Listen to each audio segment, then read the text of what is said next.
Hey everyone, welcome to Pastor episode 11. And today I have, I would say my friend, but I just met him, Aaron Bennett. Came across an New article, friend. an article on Baptist Press. And Aaron, you want to go ahead, that I thought was interesting, so I reached out to him. Aaron, you want to go ahead and introduce yourself and where you serve?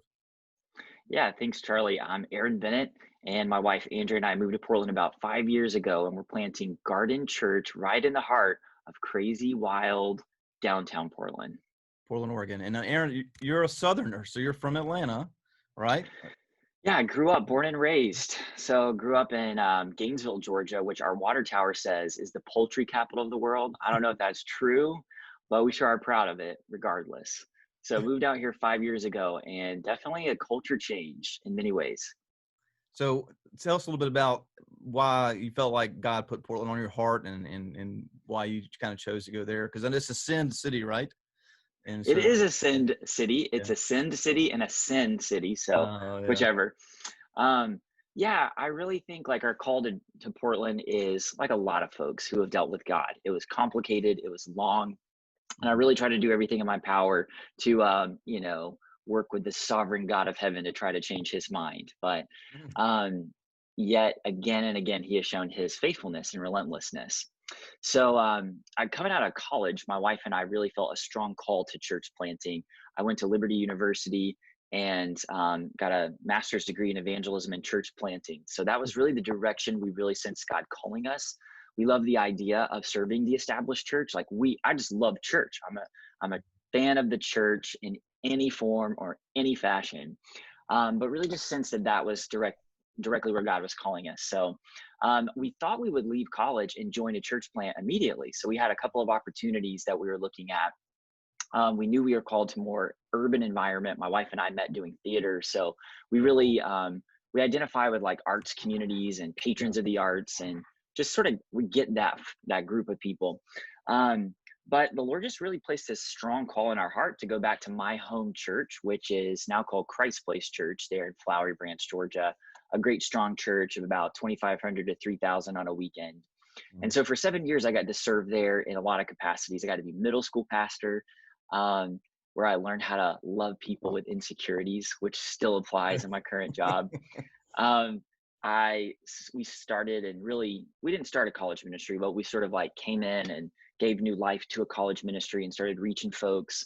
And I did a lot of work in our like creative strategy department. And it was our dream job. I think we put the church planting dream aside for a season, but there's a passage of scripture in Corinthians that says the love of Christ compels us. And I love that word compel in the Greek because it means an overwhelming sense of pressure that pushes you to action. And I'm sure that many of us in the ministry have felt that restlessness before God. And that's where I was. And so I'm an ambitious guy. I'm sure many people relate to that. I have a million dreams every day. But the difference between this is like ambition was attractive, but this sense of calling I felt towards church planting remained irresistible. So long story short, we just really opened our hands, said, God, we have an awesome setup here, but we'll go where you send us. We just didn't know where. So we kind of thought maybe Washington, D.C., because they need Jesus. Amen. And so we took a mission trip up to DC and we spent a week there, and the Holy Spirit was like, great place, great city, great work. This is not where I'm calling you. So I came home and just really entered a season of prayer. And one day in my office, really out of the blue, God began to impress Portland, Oregon on my heart. We'd never been here. I didn't know anything about it. I didn't know at the time that, some missiologists call it the least religious city in America. By the way, everybody who's church planning says that about their city because got to. But Portland probably really is, yeah. Yeah, Time Magazine said that about us one year, so we're claiming that in all the brochures. I didn't know any of that. I didn't know that it was a church planting graveyard. So I just for a week began praying about it. And my wife Andrea is, she's the godly one in our family. And after a week of just flat out wrestling with God, I was standing in our living room. She was in the kitchen and she goes, Aaron, I know this sounds crazy, but I think God might be calling us to Portland, Oregon. I was like, why would you say that? So we really didn't tell anybody because we thought it was going to change. Yeah. And at the time, our church wasn't a sending church. Like we had supported church plants, but we had never raised up and planted a church. And I sensed the strong call of God that was my deep conviction, that that's what it looks like in the New Testament. I mean, all church planting is good church planting. But if there was a way that we felt real convicted, it was like to be sent by a family. And I just started explaining carefully to God, hey, we don't do that. Sorry, the plan's not going to work. And I just felt a burden to pray. And I remember going to our church altar one morning in the sanctuary with a guy I was mentoring at the time. And I just began to pray like those bold prayers. Hey, God, I'm going to ask you that the next meeting my pastor walks into, he's going to say, we're not just going to support a church planter, but we're going to plant a church. And it sounds like a bold prayer. At the time, it didn't feel like it. It felt like, hey, check this off the list. But the next staff meeting that my pastor walked into, he was like, guys, I had this agenda, but there's something on my heart I got to tell you. There's 3 big things. And one of the big things he announced is we're going to plant a church, not just support a church planter, but plant a church. So at the time he came to me and he said, Aaron, I want to send you out one day. I know planting's on your heart. This is not you. This is not the time. I've got all this other stuff you're working on. We were running a building campaign at the time. I was doing all the video work for that. Oh yeah. He's like, this is not the time. So we're going to look for a city, but you're not going to know about it. I don't want you to get your feelings hurt. Okay. So my church starts looking to build a partnership with the Sin City, and he won't let me know anything about it. Cause he knows I'm a pretty driven guy. Yeah. So one day a friend of mine comes and knocks on the door and he's like, hey, Aaron, I know where we're going to plant a church, but you're not going to like it. It's not Washington, D.C. I was like, okay, where is it? He's like, well, they thought it was Colorado. Like they went out on this trip, on a vision trip to Colorado, and they were about to say yes, but they had this side trip that was already pre-planned. And when they went to that side trip, the Spirit of God captured their heart for that city. And that's where we're going. I was like, where is it? He was like, it's Portland, Oregon. Wow. And so a couple more months go by, but the Holy Spirit just really began this like unifying work in my church family. And so that story is so good for us on the tough days, you know, when it's been tough to be in Portland, just to realize sovereign God of the universe. I mean, the fact that he even cares to know my name made it so unmistakably clear where he wanted me to plant my life and my family's life for his glory. So yeah, the short answer is Jesus. That's one of the things that in these interviews that keeps coming up to me, these common threads. I've been doing this now for a few months. Is it's amazing. Calling is subjective. We understand that, but it really is. Some days that's all you have to cling to. Yeah. And obviously God's word, but you know what I mean? And so, and what's been encouraging about these interviews is I've seen how God has put together people, men, pastors with cities that just fit perfectly. Yeah. It's amazing to see. I'm like, I can see, yes, you're definitely called for the city. You can just see how, in even Charleston areas and stuff, you can just see how God uses the gifting and everything with that. And that's a great story. And I just want to encourage people watching that to the same God that called you there is not going to leave you there. Right? Yeah. And that's really good. I tell young guys all the time, like, when they're trying to get an answer, I'm like, I feel like answers for God are so easy, but intimacy is the journey.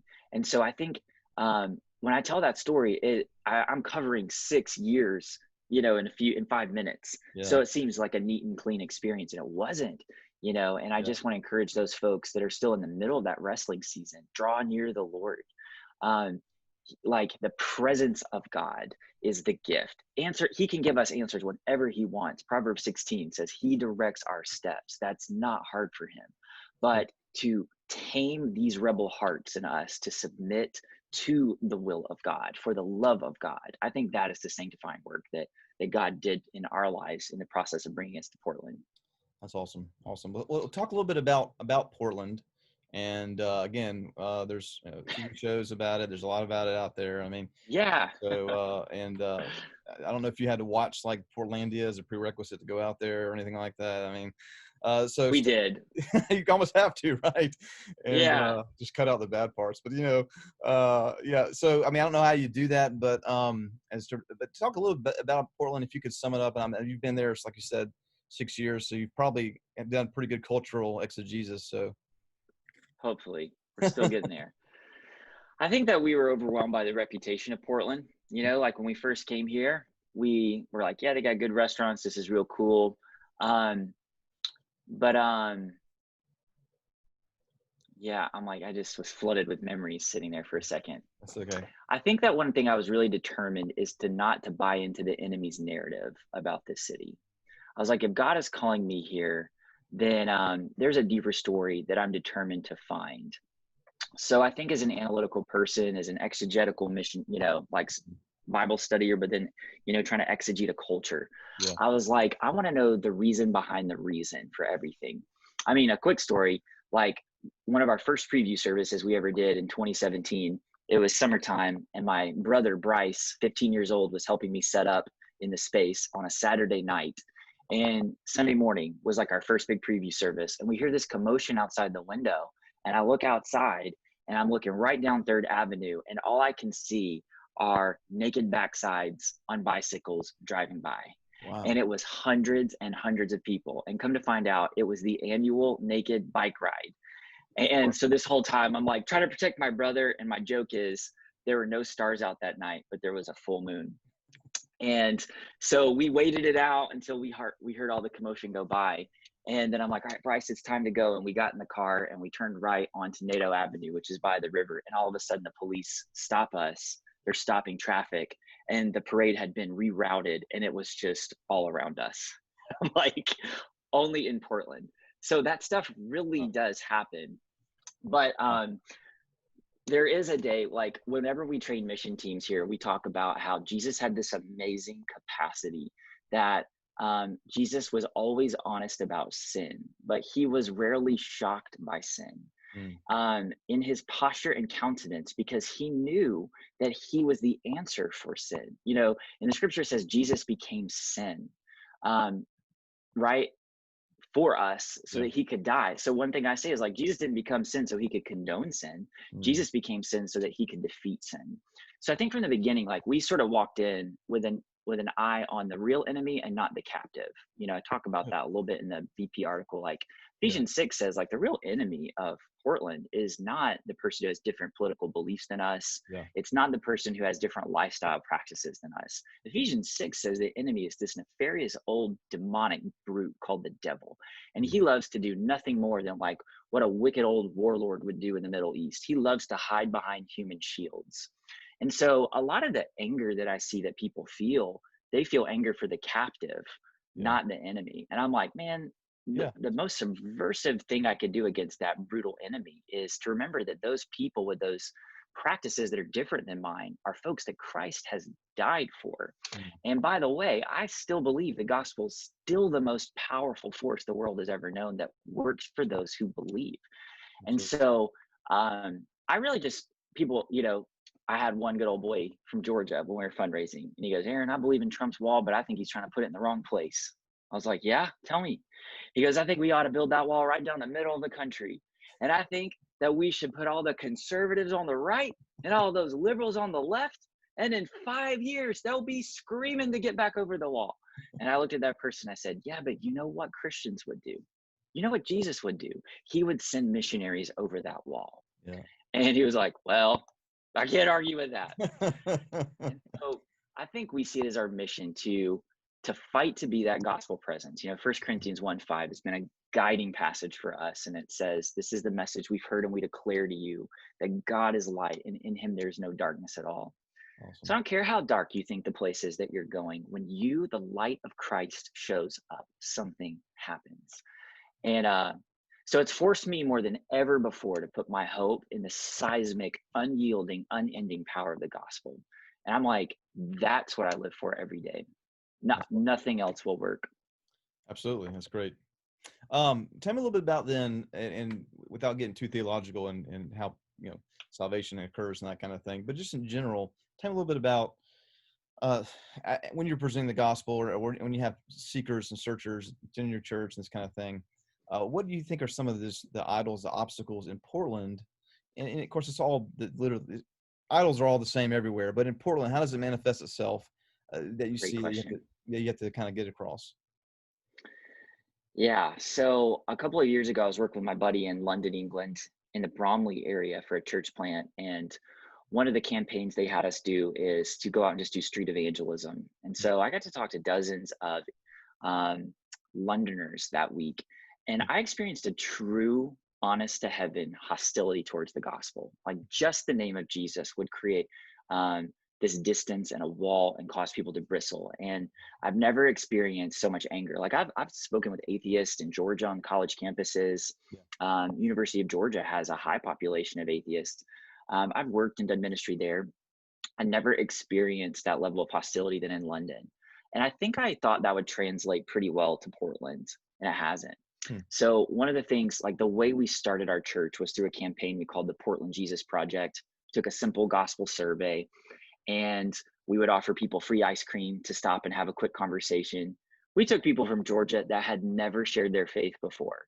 And by the end of the week, some of them had 50 gospel conversations and gotten to present the gospel. So after doing that for a few years, we have some data. We have actually talked to 8,000 downtown Portlanders one-on-one. And it's the largest personal evangelism campaign we've ever heard about in Portland. They might have been, other people might have done them, but it's the biggest one we've heard about.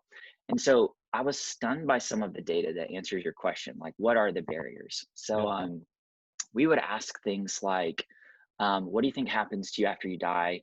The number one answer to that question, I have no idea. Which I think is crazy. It's going to impact 100% of people, yet such a small percentage of people think about it. And just reminds me that the devil has us so distracted to the wiles of the flesh, pride of life. So another question we would ask is, who do you say Jesus is? And it's crazy that in downtown Portland, over 50% of people answered, he's the Son of God. Like they would really indicate that they weren't Christian in the traditional born again John 3 sense, but they would still say, yeah, I believe he's the Son of God. Only about maybe 5% said, I don't believe that he's real. So what we learned off the bat is Jesus is still a compelling name in Portland, Oregon. It's the name above every other name. So we make it our mission to talk about Jesus, the true person of Jesus, as often as possible. But the last question is pretty stunning. Like we would ask people, if you could know God in a personal way, would you want to? That's a great question. I think my hypothesis going into Portland is like maybe 10%, maybe 20% would say yes. And we are stunned that our statistic holds at about 85%. Yeah, that's a great question. Yeah. You're getting to the real heart. If this existed, would you want it? Yeah. And we ask it as a hypothetical because then we don't get into, I don't believe it's like, but if he does, would you want to know him? And from there, that's where we've seen people come to faith is like, well, we come right in and we share the gospel. I'm like, we've seen trans folks come to Christ. We've seen drug addicts come to Christ, homeless people come to Christ, business people come to Christ. Because the gospel, by the way, still works. But to answer your question, I think the main sin of Portland is indifference. There's just this lack of understanding that Jesus still matters for them. And I think one of the reasons why is because it's been too hard to do traditional church in cities like Portland. So, it takes a lot of effort to figure out how to fund this in a creative way. It takes a lot of effort to figure out how to go through some of these cultural challenges, to understand protests can be happening down the road, but this is political theater and 99% of the city are not affected by what's going on. Yet most of the country interprets our city by what's happening on this one city block. My mother-in-law, I love her to death. She won't hear anything other. She's like, I've seen the videos on Fox News. I know that's important. I'm like, I was there yesterday in the daytime and it looked like a farmer's market. Like this is political theater. So I just think people don't know that it matters. Ravi Zacharias talks about a pebble in the shoe kind of evangelism where you raise these questions and that people walk away with a little limp because you put a question in their mind they couldn't answer. And I think that we trust the seismic power of the gospel, but the incredible rhetorical power of the right question. Very good. Very good. So you mentioned the protests and obviously are they still happening? I got my protest sign right here. I'm just kidding. But they're still going on every day, right? I think so. I don't mean that. I haven't seen it. But you've been down there and y'all went down there and to just intermingle with people and stuff. And so tell us a little bit about the scene down there. Yeah. So some context is like Portland's a protest city anyway. So one thing I say is like with your kids, when everything's a big deal, nothing's a big deal. So one of my kids is like, his volume is 100% no matter what happens. So if he stubs his toe, yelling. If he loses Lightning McQueen, yelling. I have two If he children cuts right his arm off, yelling. And I think like that's just the culture sometimes in Portland. And I would say that is, I mean, like we know people who work at Nike, we know professionals, we know college students, we know homeless people, we know blue collar workers, we know people across the board. And I would say that for the vast majority of Portlanders, the protests have nothing to do with their everyday life. And that's before all of this broke out. yeah So I'm like, it is not uncommon to be somewhere in downtown Portland and see somebody with signs somewhere protesting something. yeah Um, the area where the nationally publicized protests are taking place, there's some on the east side and some downtown. Downtown is the one, I'm pretty aware of. Like yeah it's happening about 8 blocks from where our church was meeting pre-COVID. But like protests in front of that part mm. of the city are frequent. So I would say that this round of protests were on the news about a week before I even realized they were happening. Oh yeah They're not really taking place near, restaurants or businesses. It's really in front of this federal courthouse where you only go if you have federal courthouse business. yeah Um, I think a lot of us suspect that like a bunch of the stuff you see from Portland aren't even happening from Portlanders. Like folks yeah come from out of town and they really descend onto this place. mm. Um, so it gets us in the news for sure. But I even reached out on my social media, like, hey, anybody being impacted by this? Like anybody's lives being affected? And no, nobody. I even have some friends that live 2 blocks from where the protests are taking place, and we have a guest room. And I'm like, guys, get out of there, come stay with us, retreat. And they're like, honestly, like it's happening between midnight and 3. We keep our windows closed. We're not really hearing it. We're fine. And then in the morning comes, it's back to normal. So no one believes that who doesn't come here. But I'm like, most Portlanders, I'm like, what do you think about the protests? They really are like, what? Oh yeah. So it's some Like, type of some type of organized effort that occurs for 3 hours a night and yeah wow yeah. And I've known friends who were a part of some of the marches, and yeah there was the Luis Palau Association. They're a great evangelistic association here in town. And they sort of organized some like vigils where we were really discussing racial justice and walking us through like a gospel lens, and went yeah to some historical sites of prejudice and inequality in Portland. And so like I've known lots of people who are involved in stuff like that. But as far as like the drama and the theater happening downtown in front of the courthouse, I don't, I'm sure there are some Portlanders. yeah I haven't met them. so it doesn't feel like your city's burning down. No, it doesn't. We went back to Georgia for a trip, and we were at our home church, and they're such sweet people. And they're like, are they dragging your babies out of their bed at night and like beating them up with protest signs? I'm like, no, I just took my 6-year-old daughter downtown with me the other day to record the sermon. And they're like, I can't believe you did that. And I'm like, it's safe. I'm more protective of my daughter than anybody. Yeah And I mean, it's a city. It's yeah still a city, yeah that's really interesting. but it was safe. And yeah. Well, tell a little bit about how y'all are operating in the pandemic now, and I know it's different everywhere, and so a little bit about what y'all are doing and what you're seeing, how you're been able to tread water with it. Yeah, great question. So we had really finally done like a large launch in Portland where you rent out a space and you do a festival and you send out mailers and all that. So we did that back in September, and we went from our core of about 50 to running about 100 a week. Mm-hmm. And with Portland attendance patterns, I think we were connecting to about like 150 plus a month. Yeah. So for us, that was like, what? Miraculous. Yeah. And we were pretty consistent there. That's right about where we were before the pandemic hit. But we already had like a pretty strong online presence. So we were able to pivot there, and we've seen our online numbers, do pretty well. I think, it makes you feel good. I think more people are watching his sermons online now than they were in person. So Yeah. that's nice. But when I look into Acts chapter 2, I see some real important things that we wanted to cling to. It says that the believers were devoted to the apostles' teaching.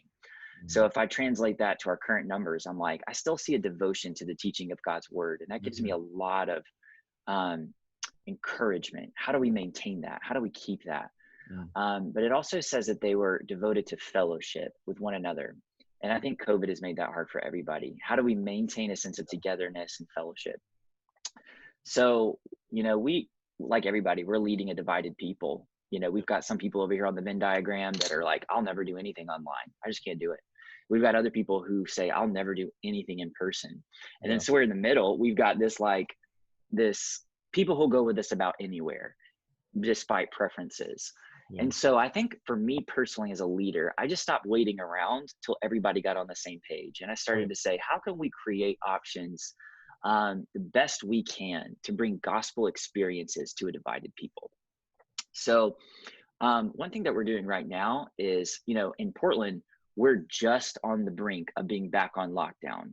We're on the governor's watch list right now to move from phase 1, which says we can have up to 50 people in a gathering as a church service, just about to get moved back to lockdown. So hopefully that doesn't happen.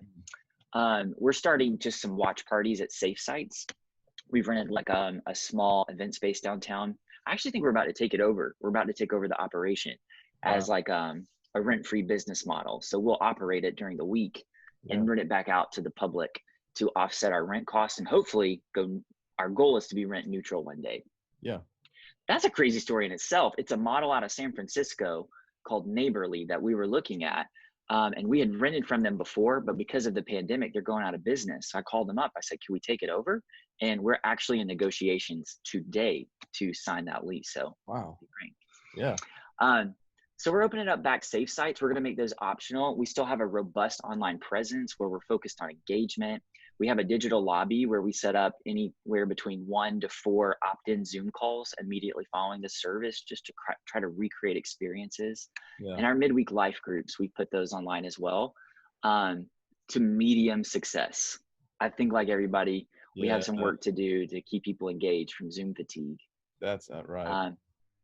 But like, we really are about life on life. I love that book, Multiply. I believe Francis Chan and some others put that together. And like Robbie Gallaty, growing up, he has this whole model about groups of 2 to 3, life on life, multiplication focused discipleship. We rolled that out about a year ago. It's changed our church forever. The maturity has shot through the roof. And that is really a pandemic proof group, because like where it falls, 2 to 3 people. That's right. So we're going heavy into that, like where Sunday used to be king. Yeah. And disciple groups were important and life groups sat in the middle. We're probably going to shift for a season where Sundays are there, man, they're important. But like this disciple group is going to probably become more and more part of our strategy. I saw on your website you had meet the minister video calls. Now, is that something that y'all did pre-pandemic, or is that something that you just started doing the pandemic? That's a really cool idea I haven't seen before. Yeah, we just really felt like we're a relational church. We began with 8,000 conversations. We've never been like, slick and tidy. I think that wouldn't go over so well in Portland. Yeah. So it's always been like, you could get somebody on the phone. Like, most of our church has been built over coffee. Portlanders love coffee. I love coffee. That's where we've led most people to Christ, was over a cup of coffee. And so when we were first thinking about lockdown, we weren't grieving the Sunday. We were. I love church. Yeah. But we're like, we've been a church without a Sunday gathering before. We've never been a church without ministerial access. And so we launched that program, Meet with a Minister. And what people can do is they can just sort of click the button, and it gives them options for like different folks in our church who have a pastoral or ministry background, and they can sign up for a time. It's all run through a software called Calendly. And so it just automatically shows the bookings available. So a person can book it. It sends out the Zoom link automatically. And it's just been a great time for encouragement and pastoral care. They're about 30 minutes long. We really say it's not counseling, it's encouragement. So that's great. It's been really cool just to know that, folks have that opportunity. That's awesome. So you said y'all had done that before the lockdown? No, we started after lockdown. Yeah. So before it would just be like, send a text, go to coffee. Yeah. So, that's what you're saying. Yeah. Okay. Yeah. So that's a great idea for people who are missing that that one-on-one conversation. Book it. That's really good. Well, it's been good, Aaron. Do you have anything as we close here in a little bit? Any advice for church planters, pastors who, well, let's say this. Since you're on 6 years, I'm actually on my 7th year where I'm at here at First There you Baptist go. Corner. So I understand the first 3 years, the excitement, and then there's a turn, and then there's the reality, and then after 6 years, it's like almost like, and you're probably in the same spot I am. It's almost like it's like a reboot on a reboot with vision and things. And so, talk a little bit about a guy that's maybe a church planter or even a established church where they're going on their 6th, 7th year, and COVID is in this time period, and just some ways they can be encouraged as they Yeah, it's leave. really good. Yeah, I think one thing I just want every church planter to never feel shame is never underestimate your personal need for connection. Like you have a deep personal connection need for God. Let Him fill you. Spend time with Him. He saved you because He loves you. He wants you. There's this great counseling pastor. His name is Chip. Forget his last name, but I'll think of it later. Mhm. And he has this great quote in a video that we watched going through NAM assessment and stuff. And he said, God made you the way He wants you, and He loves you the way He made you. Good. And I know that we're all changing and He's redeeming the sin out of us. But as far as core identity, I think the identity journey is one of the most important ones because it can get so screwed up by so many things: comparison, Oh yeah. success, failure. If your confidence is rooted in who you are in Christ, a book I recommend to everybody is The Search for Significance, kind of oldie but a goodie. Yeah. Man, we send everybody in our church through that. And we just know, oh, you're pre-search, you're post-search. Yeah, we can tell the difference. That's good. That's It talks good. about 4 identity traps in that book and the gospel response. It's straight from the gospel. So another thing is like your marriage, like invest in your marriage. When we would hear about Portland being a church planting graveyard, I wanted to know why our guys leaving. And 2 reasons. They ran out of money. Well, Mm. we did a viability study with a corporate accountant and realized we were never going to hit an attendance mark that was viable with a traditional structure. Mm. So we started innovating on that from day one. Mm-hmm. But the big reason they also said is marriage. Like they're like, I can tell you 5 guys, and the reason they left is because one day wife came home, I can't do this anymore. And a week later they were gone. Wow. And I think that for couples to realize Jesus is the hero, we don't have to be the hero. So that means it's really okay to talk about what's hard. You are not betraying your calling. You're not betraying the gospel. Yeah. Um, Jesus isn't afraid of hard things. My wife and I have both been in a season of counseling. I Yeah. used to have a stigma about counseling. We're like, oh, it's where the crazy people go. Well, you know what? Sin makes everybody a little crazy. That's right. And sin is not just some behavior. It's a condition of the soul. It's a sickness with many symptoms. Mm. And almost none of us are as objective about ourselves as we think we are. Mm. We're just really not. And so to have some outside eyes, I had a counselor here in Portland named Dr. Lundy, and he's like a tough old man, and that's what I needed. Yeah. But find the right fit. And I think the third thing is like, if you have those 2 things, if you have a strong sense of identity, if you have a strong family and wife that you are prioritizing, Yeah. it's going to give you room to pivot and innovate, which, like it or not, I really don't think church is going to go back to normal. I think that 2020 and 2021 will be this grand discovery of a new normal. And by the way, like there's been nothing more fulfilling and thrilling than going back into, exegetical study of the church's beginnings Mm. and realizing, man, what I put in the conviction column and the strategy column, I don't know that I can do that with some of the things I'm reading in the New Testament. I'm taking a lot of things that I thought were convictions and putting them back into the strategy column. Hmm. But it's also redefining what my convictions are for what Christ means for His beloved ecclesia, for His bride.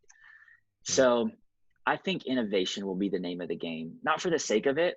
Yeah. I think trying to do the bigger, better thing is very, very dangerous. I think knowing your context well, an unwavering commitment to your people, to the gospel, showing up to the table every day with open hands saying, God, what are you up to today? How do you want me to be a part? Where do you want me to obey?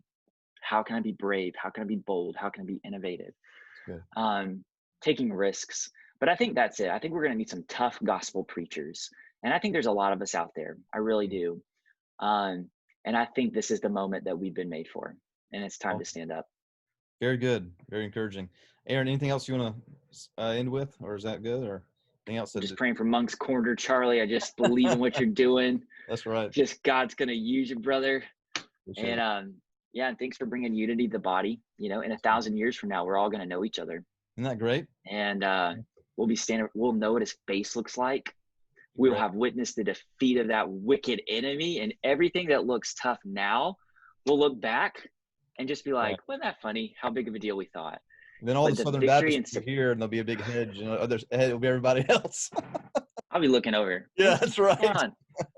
Why are they waving the smoke around? What's going Yeah, on? there you go. Very good. So, but yeah, thanks for what you're doing. Awesome. And Jesus won. We just Amen. get to walk in that victory. Amen. If you're in Portland area and you want to get connected somehow there, and it is Garden Church, Aaron Bennett. Awesome. That's right. Thanks for having you. Thanks, man.